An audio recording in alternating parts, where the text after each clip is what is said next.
Good morning and namaste to all of you. Let's start the class with some prayers. Om Guru Brahma, Guru Vishnu, Guru Devo Maheshwaraha, Guru Sakshat Parbrahma, Tasmai Shri Guruve Namaha.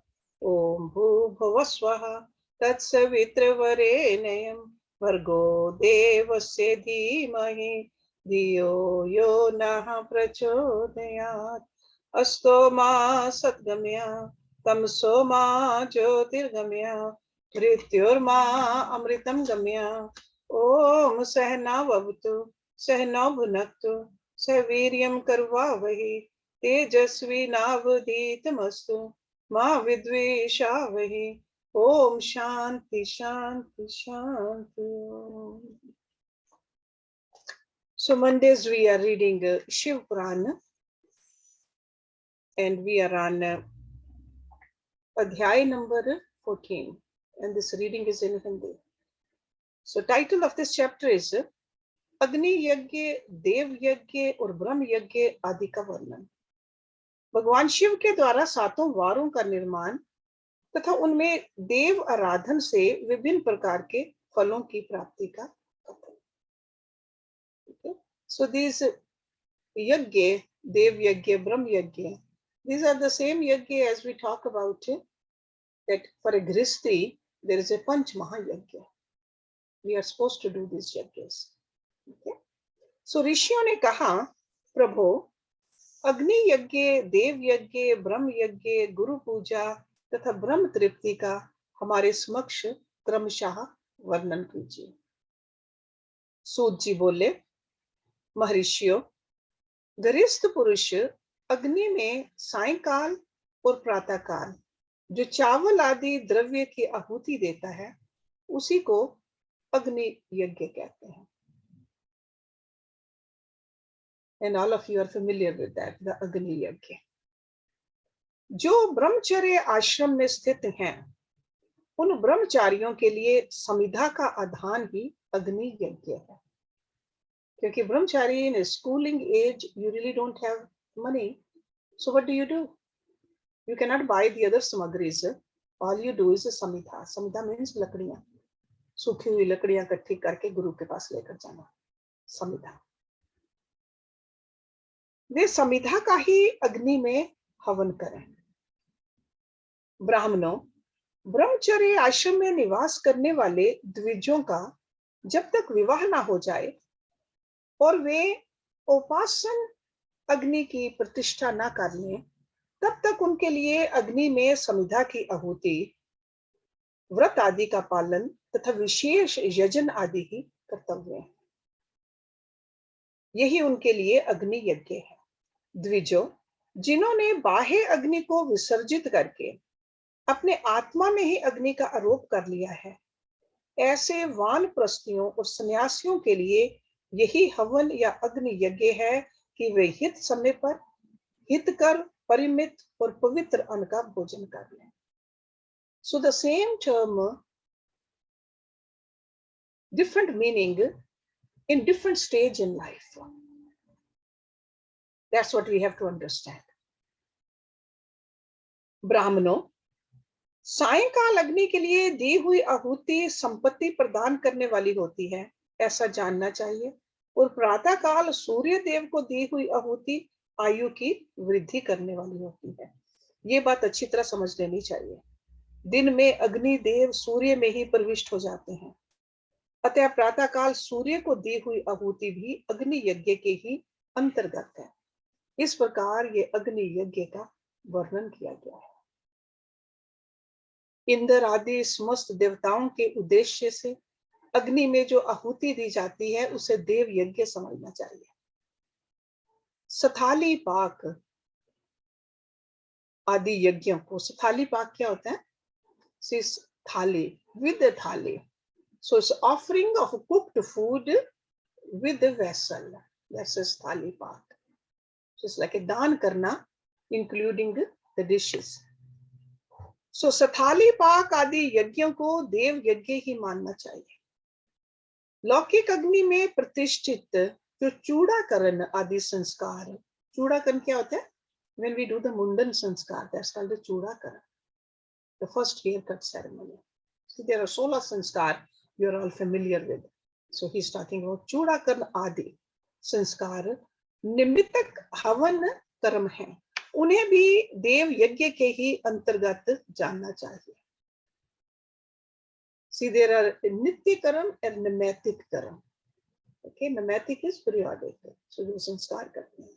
अब ब्रह्म यज्ञ का वर्णन सुनो. द्विज को चाहिए कि वह देवताओं की तृप्ति के लिए निरंतर ब्रह्म यज्ञ करे. वेदों का जो नित्य अध्ययन या स्वाध्याय होता है उसी को ब्रह्म यज्ञ कहा गया है. प्रातः नित्य कर्म के अनंतर सायंकाल तक ब्रह्म यज्ञ किया जा सकता है. उसके बाद रात में इसका विधान नहीं है. अग्नि के बिना देव यज्ञ कैसे संपन्न होता है, इसे तुम लोग श्रद्धा से और आदर पूर्वक सुनो. सृष्टि के आरंभ में सर्वज्ञ, दयालु और सर्वसमर्थ महादेव जी ने समस्त लोगों के उपकार के लिए वारों की कल्पना की थी. वार मीन्स क्या? डेज. वे भगवान शिव संसार रूपी रोग को दूर करने के लिए वैद्य हैं. सबके ज्ञाता तथा समस्त औषधों के भी औषध हैं. उन भगवान ने पहले अपने वार की कल्पना की जो आरोग्य प्रदान करने वाला है. तत्पश्चात अपनी माया शक्ति का वार बनाया जो संपत्ति प्रदान करने वाला है. जन्म काल में दुर्गतिग्रस्त बालक की रक्षा के लिए उन्होंने कुमार के वार की कल्पना की. तत्पश्चात सर्वसमर्थ महादेव जी ने आलस्य और पाप की निवृत्ति तथा समस्त लोगों का हित करने की इच्छा से लोक रक्षक भगवान विष्णु का वार बनाया. इसके बाद सबके स्वामी भगवान शिव ने पुष्टि और रक्षा के लिए आयु करता त्रिलोक स्रष्टा परमेष्टि ब्रह्मा का आयुष्कारक वार बनाया जिससे संपूर्ण जगत के आयुष्य की सिद्धि हो सके. इसके बाद तीनों लोकों की वृद्धि के लिए पहले पुण्य पाप की रचना हो जाने पर उनके करने वाले लोगों को शुभ अशुभ फल देने के लिए भगवान शिव ने इंद्र और यम के वारों का निर्माण किया. ये दोनों वार क्रमशः भोग देने वाले तथा लोगों के मृत्यु भय को दूर करने वाले हैं.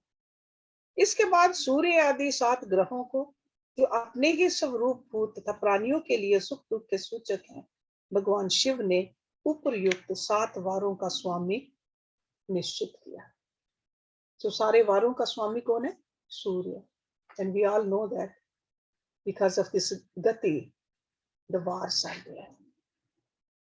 वे सब के सब ग्रह नक्षत्रों के ज्योतिषमय मंडल में प्रतिष्ठित हैं. शिव के वार या दिन के स्वामी सूर्य हैं. शक्ति संबंधी वार के स्वामी सोम हैं. कुमार संबंधी दिन के अधिपति मंगल हैं. विष्णु वार के स्वामी बुध हैं. ब्रह्मा जी के वार के अधिपति बृहस्पति हैं. इंद्र वार के स्वामी शुक्र और यम वार के स्वामी शनश्चर हैं. अपने अपने वार में की हुई उन देवताओं की पूजा उनके अपने अपने फल को देने वाली होती है.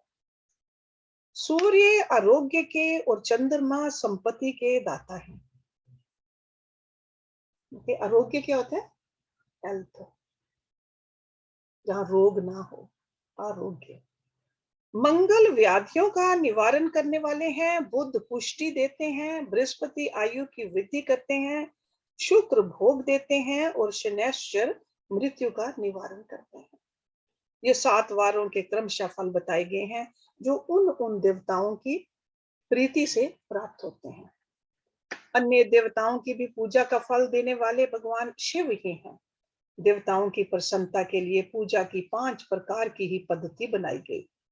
उन देवताओं के मंत्रों का जाप ये पहला प्रकार है. उनके लिए होम करना, दान करना. होम क्या होता है? हवन करना, होम करना. दान करना तीसरा तथा तप करना चौथा प्रकार है. किसी वेदी पर, प्रतिमा में, अग्नि में अथवा ब्राह्मण के शरीर में आराध्य देवता की भावना करके 16 उपचारों से उनकी पूजा या आराधना करना पांचवा प्रकार है. इनमें पूजा के उत्तरोत्तर आधार श्रेष्ठ हैं. पूर्व के अभाव में उत्तरोत्तर आधार का अवलंबन करना चाहिए. दोनों नेत्रों तथा मस्तक के रोग में कुष्ठ रोग की शांति के लिए भगवान सूर्य की पूजा करके ब्राह्मणों को भोजन कराए। तदंतर एक दिन, एक मास, एक वर्ष अथवा 3 वर्ष तक लगातार ऐसा साधन करना चाहिए। इससे यदि प्रबल प्रारब्ध का निर्वाण हो जाए तो रोग एवं जरा आदि रोगों का नाश हो जाता है। इष्ट देव के नाम मंत्रों का जप आदि साधन वार आदि के अनुसार फल देते हैं। रविवार को सूर्य देव के लिए, अन्य देवताओं के लिए तथा ब्राह्मणों के लिए विशिष्ट वस्तु अर्पित करें। यह साधन विशिष्ट फल देने वाला होता है तथा इसके द्वारा विशेष रूप से पापों की शांति होती है। सोमवार को विद्वान पुरुष संपत्ति की प्राप्ति के लिए लक्ष्मी आदि की पूजा करें तथा सपत्नीक ब्राह्मणों को घृत पक्व अन्न का भोजन कराए।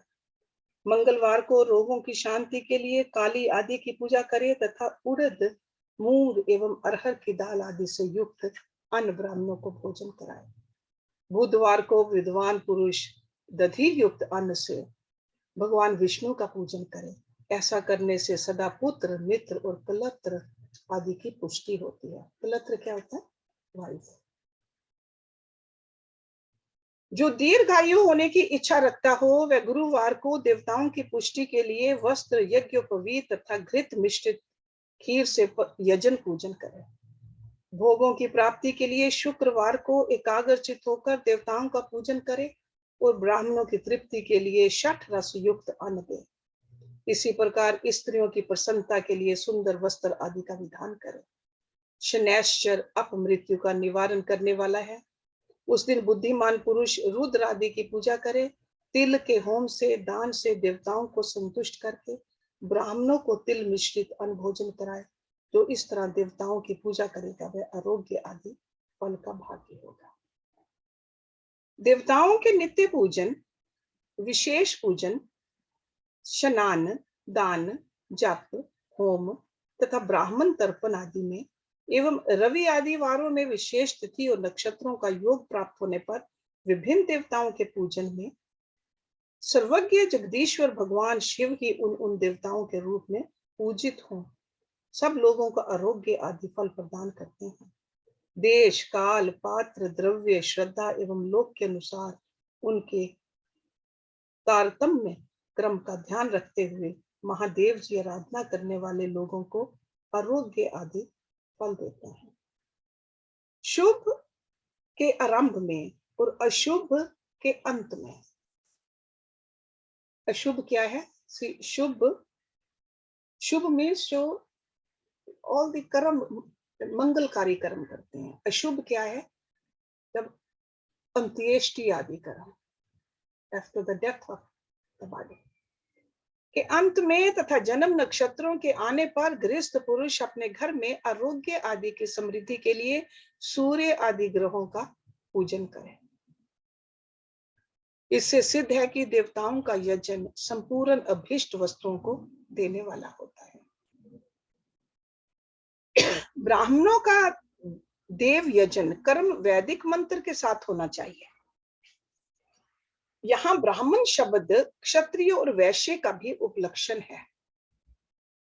शूद्र आदि दूसरों का देव यज्ञ तांत्रिक विधि से होना चाहिए। शुभ फल की इच्छा रखने वाले मनुष्यों को सातों ही दिन अपनी शक्ति के अनुसार सदा देव पूजन करना चाहिए। निर्धन मनुष्य तपस्या द्वारा और धनी धन के द्वारा देवताओं की आराधना करे। वह बार बार श्रद्धा पूर्वक इस तरह के धर्म का अनुष्ठान करता है और बारंबार पुण्य लोकों में नाना प्रकार के फल भोग कर पुनः इस पृथ्वी पर जन्म ग्रहण करता है। धनवान पुरुष सदा भोग सिद्धि के लिए मार्ग में वृक्ष आदि लगाकर लोगों के लिए छाया की व्यवस्था करे। जलाशय, कुआं, बावली और पोखरे बनवाए। वेद शास्त्रों की प्रतिष्ठा के लिए पाठशाला का निर्माण करे तथा अन्य अन्य प्रकार से भी धर्म का संग्रह करता रहे। धनी को ये सब कार्य सदा ही करते रहना चाहिए। समय अनुसार पुण्य कर्मों के परिपाक से, परिपाक क्या होता है? मैच्योरिंग, राइपनिंग से पुण्य कर्म अल्टीमेटली दे फ्रूटिफाई टू। सो समय अनुसार पुण्य कर्मों के परिपाक से अंतःकरण शुद्ध होने पर ज्ञान की सिद्धि हो जाती है। द्विजो, जो इस अध्याय को सुनता पढ़ता अथवा सुनने की व्यवस्था करता है उसे देव यज्ञ का फल प्राप्त होता है। See, the goal of all these rituals is ज्ञान की प्राप्ति. So all these rituals are punya karam. We don't have to get into the nitty-gritty of it, but always remember, do the pious deeds. And pious deeds he talked about पूजा पाठ करना, तप करना and सेवा करने, पुण्य कर्म करते. So पुण्य कर्म करते करते अंतःकरण शुद्ध होता है. So अगर पुण्य कर्म करके अपना अंतःकरण फिर भी गंदे का गंदा है, that means the पुण्य कर्म were not done properly. So पुण्य कर्म करने हैं अंतःकरण शुद्ध करने के लिए. And जब अंतःकरण शुद्ध होगा, then whatever we learn from the Guru, it will take roots in our buddhi. So this is the whole essence of it. So all these गृहस्थियों के लिए जो ये पंच महायज्ञ हैं, this is the reason for the पंच महायज्ञ, so that we don't slip down, we keep on moving upward. देश काल पात्र और दान आदि का विचार. This is the next chapter. ऋषियों ने कहा, समस्त पदार्थों के ज्ञाताओं में श्रेष्ठ सूत जी, अब आप क्रमशः देश काल आदि का वर्णन करें. सूत जी बोले, महर्षियों, देव यज्ञ आदि कर्मों में अपना शुद्ध गृह समान फल देने वाला होता है, अर्थात अपने घर में किए हुए देव यज्ञ आदि शास्त्रोक्त फल को सम मात्रा में देने वाले होते हैं. So that means these yajnas, they should be done in our own home also, where we live, to sanctify, to purify our own home also. Because what happens when yajna karte hain, it's not just only to purification of the air. Sure, air does get purified, but the space itself, जहां मंत्र बोले जाते हैं, मंत्र कहां जाते हैं? Space में जाते हैं, आकाश में. And that vibration stays there, and that's how we purify the space part of our house. Okay, so अपने घर में किए हुए देव यज्ञ आदि शास्त्रोक्त फल को सम मात्रा में देने वाले होते हैं. गौशाला का स्थान घर की अपेक्षा 10 गुना फल देता है. So in old times they all had गौशाला in their house too. जलाशय का तट उससे भी 10 गुना महत्व रखता है, तथा जहां बेल, तुलसी एवं पीपल वृक्ष का मूल निकट हो, वह स्थान जलाशय के तट से भी 10 गुना फल देने वाला होता है. देवालय को उससे भी 10 गुने महत्व का स्थान जानना चाहिए. देवालय से भी 10 गुना महत्व रखता है तीर्थ भूमि का तट. उससे 10 गुना श्रेष्ठ है नदी का किनारा. उससे 10 गुना उत्कृष्ट है तीर्थ नदी का तट. और उससे भी 10 गुना महत्व रखता है सप्त गंगा नामक नदियों का तीर्थ. गंगा, गोदावरी, कावेरी, ताम्रपर्णी, सिंधु, सरयू और नर्मदा, इन 7 नदियों को सप्त गंगा कहा गया है. समुद्र के तट का स्थान इनसे भी 10 गुना पवित्र माना गया है. और पर्वत के शिखर का प्रदेश समुद्र तट से भी 10 गुना पावन है. सबसे अधिक महत्व का वह स्थान जानना चाहिए जहां मन लग जाए. This is the climax of the whole paragraph. मन लग जाए. Otherwise you could be sitting in the most pious तीर्थ, but मन कहीं और लगा हुआ है. So मन लग जाए. All of this is मन को भगवान के चरणों में लगाना. Remember that. यहां तक देश का वर्णन हुआ. अब काल का तारतम्य बताया गया है. सतयुग में यज्ञ, दान आदि कर्म पूर्ण फल देने वाले होते हैं, ऐसा जानना चाहिए. त्रेता युग में उनका 3/4 फल मिलता है. द्वापर में सदा आधे ही फल की प्राप्ति कही गई है. कलयुग में 1/4 ही फल की प्राप्ति समझनी चाहिए. और आधा कलयुग बीतने पर उस 1/4 फल में से भी 1/4 अंश कम हो जाता है. शुद्ध अंतःकरण वाले पुरुष को शुद्ध एवं पवित्र दिन सम फल देने वाला होता है। Okay, so even when we are born we are in a Kaliyuga, but अगर अंतःकरण शुद्ध है, we can have a complete benefit, because that is in our control, not the outside. विद्वान ब्राह्मणों, सूर्य संक्रांति के दिन किया हुआ सत्कर्म पूर्वोक्त शुद्ध दिन की अपेक्षा 10 गुना फल देने वाला होता है, ये जानना चाहिए। उससे भी 10 गुना महत्व उस कर्म का है जो विशुभ नामक योग में किया जाता है। विशुभ is it's like according to the astrology, these are the names of the days. विशुभ नामक योग में,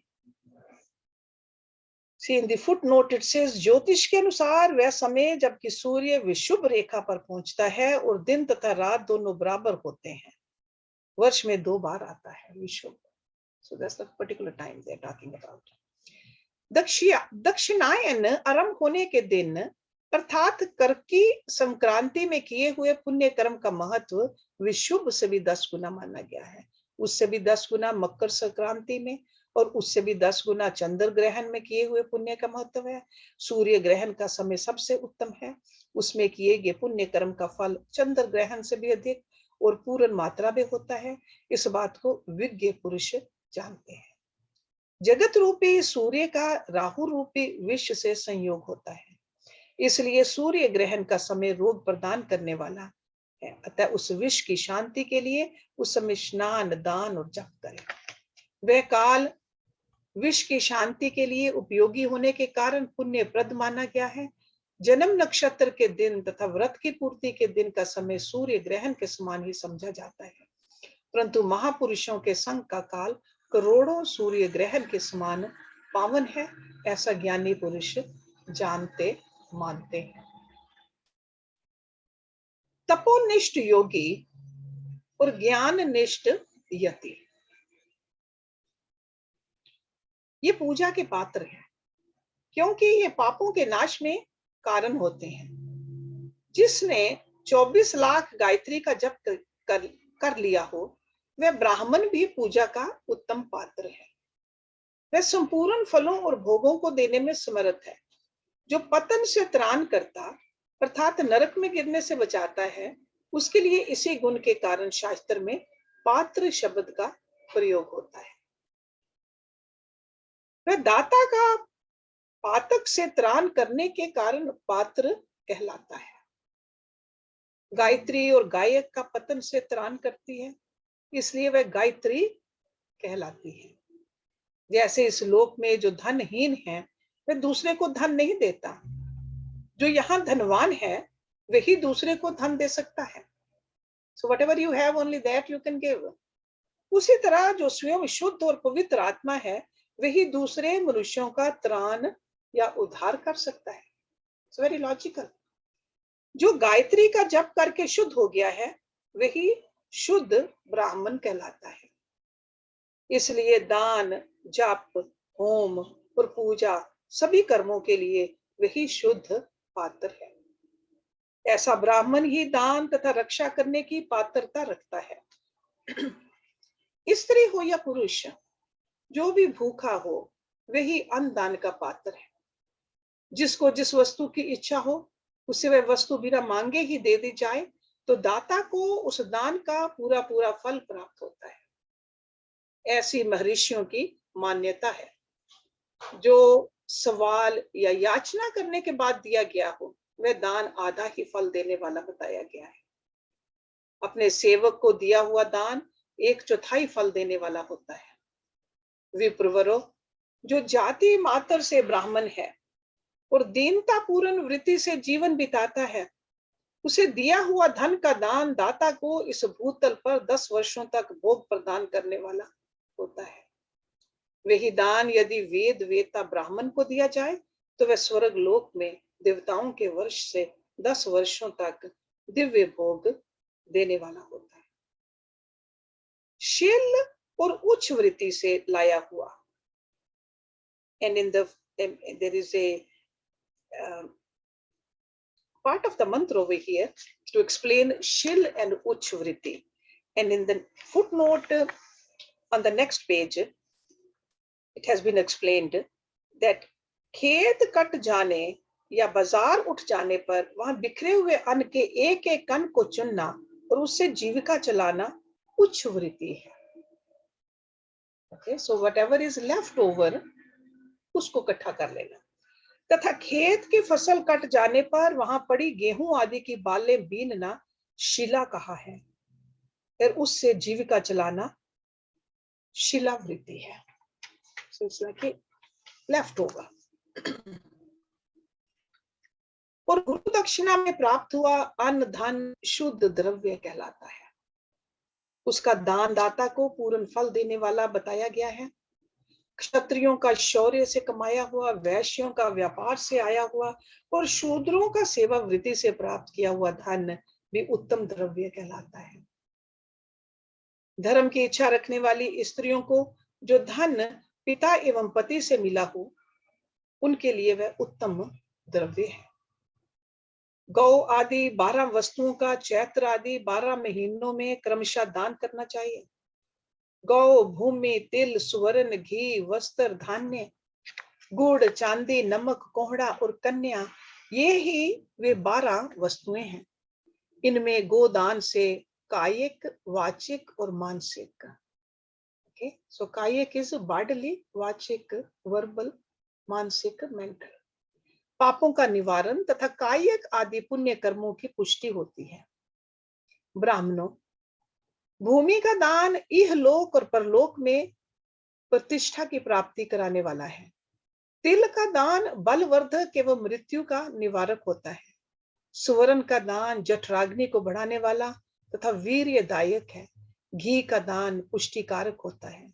वस्त्र का दान आयु की वृद्धि कराने वाला है, ऐसा जानना चाहिए. धान्य का दान अन्न धन की समृद्धि में कारण होता है. गुड़ का दान मधुर भोजन की प्राप्ति कराने वाला होता है. चांदी के दान से वीर्य की वृद्धि होती है. लवण का दान षटरस भोजन की प्राप्ति कराता है. सब प्रकार का दान सारी समृद्धि की सिद्धि के लिए होता है. विज्ञ पुरुष कुष्मांड के दान को पुष्टिदायक मानते हैं. कन्या का दान से कुष्मांड इज लाइक ए गॉडेस. कन्या का दान आजीवन भोग देने वाला कहा गया है. ब्राह्मणों, वह लोक और परलोक में भी संपूर्ण भोगों की प्राप्ति कराने वाला है. विद्वान पुरुष को चाहिए कि जिन वस्तुओं से श्रवण आदि इंद्रियों की तृप्ति होती है, उनका सदा दान करे.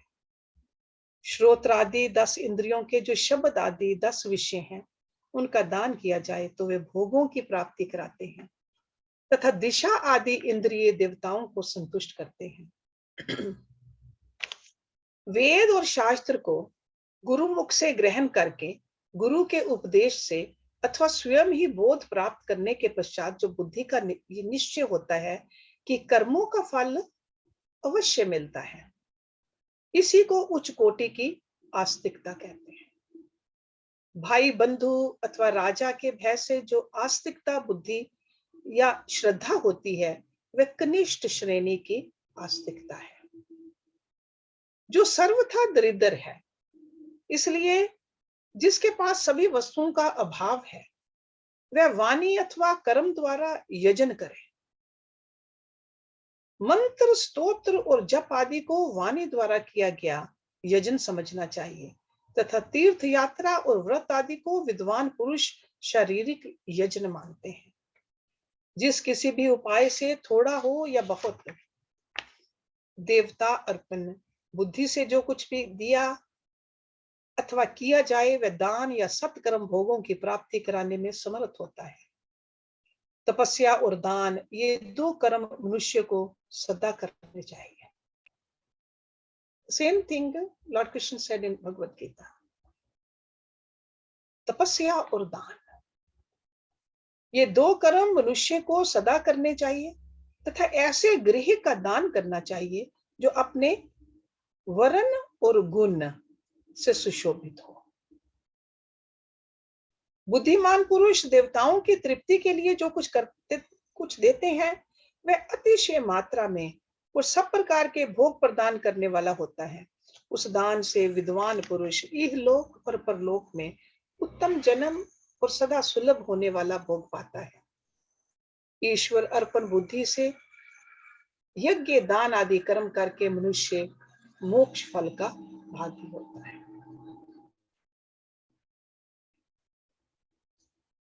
पृथ्वी आदि से निर्मित देव प्रतिमाओं के पूजन की विधि, उनके लिए नैवेद्य का विचार, पूजन के विभिन्न उपचारों का फल, विशेष मास वार तिथि एवं नक्षत्रों के योग में पूजन का विशेष फल तथा लिंग के वैज्ञानिक स्वरूप का विवेचन। This is a long chapter, but I am going to read for next 10-12 minutes and we'll stop it at that point. ऋषियों ने कहा, साधु शिरोमणे, अब आप पार्थिव प्रतिमा, पार्थिव means this material is made out of elements, पार्थिव प्रतिमा की पूजा का विधान बताइए जिससे समस्त अभिष्ट वस्तुओं की प्राप्ति होती है। सूत जी बोले, मरीशियों, तुम लोगों ने बहुत उत्तम बात पूछी है। पार्थिव प्रतिमा का पूजन सदा संपूर्ण मनोरथों को देने वाला है तथा दुख का तत्काल निवारण करने वाला है। मैं उसका वर्णन करता हूं, तुम लोग उसको ध्यान देकर सुनो। पृथ्वी आदि की बनी हुई देव प्रतिमाओं की पूजा इस भूतल पर अभीष्टदायक मानी गई है। सो अभीष्ट क्या होता है? something which you like, something which you desire, अभीष्ट।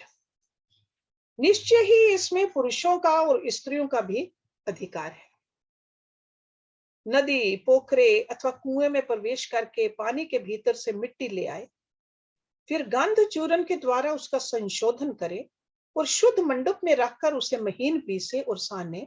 इसके बाद हाथ से प्रतिमा बनाए और दूध से उसका सुंदर संस्कार करे। उस प्रतिमा में अंग प्रत्यंग अच्छी तरह प्रकट हुए हों तथा वह सब प्रकार के अस्त्र शस्त्रों से संपन्न बनाई गई हो।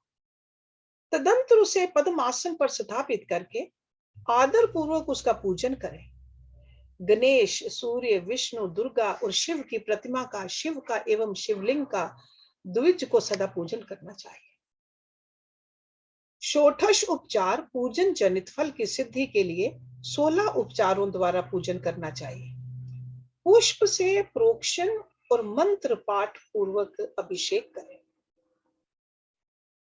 अगहनी के चावल नैवेद्य तैयार करें। अगहनी होता है like a sprouted, so that's a term for sprouted rice. सारा नैवेद्य एक कुड़व लगभग पाव भर होना चाहिए। घर में पार्थिव पूजन के लिए एक कुड़व और बाहर किसी मनुष्य द्वारा स्थापित शिवलिंग के लिए पूजन के लिए एक प्रस्थ, प्रस्थ इज शेर भर नैवेद्य तैयार करना आवश्यक है। ऐसा जानना चाहिए। देवताओं द्वारा स्थापित शिवलिंग के लिए 3 शेर नैवेद्य अर्पित करना उचित है और स्वयं प्रकट हुए स्वयंभू लिंग के लिए 5 शेर। ऐसा करने पर पूर्ण फल की प्राप्ति समझनी चाहिए। इस प्रकार सहस्र बार पूजा करने से द्विज सत्य लोक को प्राप्त कर लेता है। 12 अंगुल चौड़ा, इससे दूना और 1 अंगुल अधिक अर्थात 25 अंगुल लंबा तथा 15 अंगुल चौड़ा जो लोहे या लकड़ी का बना हुआ पात्र होता है, उसे विद्वान पुरुष शिव कहते हैं। उसका 8वां भाग प्रस्थ कहलाता है, जो 4 कुड़व के बराबर माना गया है। मनुष्य द्वारा स्थापित शिवलिंग के लिए 10 प्रस्थ, ऋषियों द्वारा स्थापित शिवलिंग के लिए 100 प्रस्थ और स्वयंभू शिवलिंग के लिए 1 सहस्र प्रस्थ नैवेद्य निवेदन किया जाए तथा जल, तेल आदि एवं गंध द्रव्यों की भी यथा योग्य मात्रा रखी जाए तो ये उन शिवलिंगों की महापूजा बताई गई है। देवता का अभिषेक करने से आत्म शुद्धि होती है। गंध से पुण्य की प्राप्ति होती है। नैवेद्य लगाने से आयु बढ़ती और तृप्ति होती है। धूप निवेदन करने से धन की प्राप्ति होती है। दीप दिखाने से ज्ञान का उदय होता है और तंबूल समर्पण करने से भोग की उपलब्धि होती है। इसलिए स्नान आदि 6 उपचारों को यत्न पूर्वक अर्पित करें। नमस्कार और जाप ये दोनों संपूर्ण अभीष्ट फल को देने वाले हैं। इसलिए भोग और मोक्ष की इच्छा रखने वाले लोगों को पूजा के अंत में सदा ही जाप और नमस्कार करना चाहिए। मनुष्य को चाहिए कि वे सदा पहले मन से पूजा करके फिर उन उपचारों से करें। देवताओं की पूजा से उन देवताओं के लोकों की प्राप्ति होती है तथा उनके अवंतर लोक में भी यथेष्ट भोग की वस्तुएं उपलब्ध होती हैं। अब मैं देव पूजा से प्राप्त होने वाले विशेष फलों का वर्णन करता हूं। द्विजो, तुम लोग श्रद्धा पूर्वक सुनो। विघ्नराज गणेश की पूजा से भूलोक में उत्तम अभीष्ट वस्तु की प्राप्ति होती है। शुक्रवार को श्रावण और भाद्रपद मासों में शुक्ल पक्ष की चतुर्थी को और पौष मास में शतभिषा नक्षत्र के आने पर विधि पूर्वक गणेश जी की पूजा करनी चाहिए। 100 या सहस्र दिनों में 100 या सहस्र बार पूजा करें। देवता और अग्नि में श्रद्धा रखते हुए किया जाने वाला उनका नित्य पूजन मनुष्यों को पुत्र एवं अभीष्ट वस्तु प्रदान करता है। वह समस्त पापों का शमन तथा भिन्न भिन्न दुष्कर्मों का विनाश करने वाला है। विभिन्न वारों में की हुई शिव आदि की पूजा को आत्म शुद्धि प्रदान करने वाली समझना चाहिए। वार या दिन, तिथि, नक्षत्र और योगों का आधार है। समस्त कामनाओं को देने वाला है। उसमें वृद्धि और क्षय नहीं होता, इसलिए उसे पूर्ण ब्रह्म स्वरूप मानना चाहिए। सूर्य उदय काल से लेकर सूर्य उदय काल तक आने तक एक वार की स्थिति मानी गई है, जो ब्राह्मण आदि सभी वर्णों के कर्मों का आधार है। विहित तिथि के पूर्व भाग में की हुई देव पूजा मनुष्यों को पूर्ण भोग प्रदान करने वाली है। यदि मध्याह्न के बाद तिथि का आरंभ होता है तो रात्रि युक्त तिथि का पूर्व भाग पितरों के श्राद्ध आदि कर्म के लिए उत्तम बताया जाता है। ऐसी तिथि का पर भाग ही दिन से युक्त होता है, अतः वही देव कर्म के लिए प्रशस्त माना गया है। यदि मध्याह्न काल तक तिथि रहे तो उदय व्यापनी तिथि को ही देव कार्य में ग्रहण करना चाहिए। इसी तरह शुभ तिथि एवं नक्षत्र आदि ही देव कार्य में ग्राह्य होते हैं। वार आदि का भली भांति विचार करके पूजा और जप आदि करने चाहिए। वेदों में पूजा शब्द के अर्थ की इस प्रकार योजना की गई है। पूर्जायते अनेन इति पूजा। ये पूजा शब्द की व्युत्पत्ति है। व्युत्पत्ति means the origin. See, every word has some kind of a origin. So puja word की उत्पत्ति पूर्जायते अनेन इति पूजा। पू का अर्थ है भोग और फल की सिद्धि। वह जिस कर्म से संपन्न होती है उसका नाम पूजा है। मनोवांछित वस्तु तथा ज्ञान ये ही अभीष्ट वस्तुएं हैं। सो मनोवांछित वस्तु मीन्स सकाम, कामना वाले, मनोवांछित। सो सकाम भाव वाले को अभीष्ट भोग अपेक्षित होता है और निष्काम भाव वाले को अर्थ, पारमार्थिक ज्ञान। Okay, so it's like a abhisht bhog means something you desire in this world, worldly thing, and nishkam means you just want only the ultimate ज्ञान।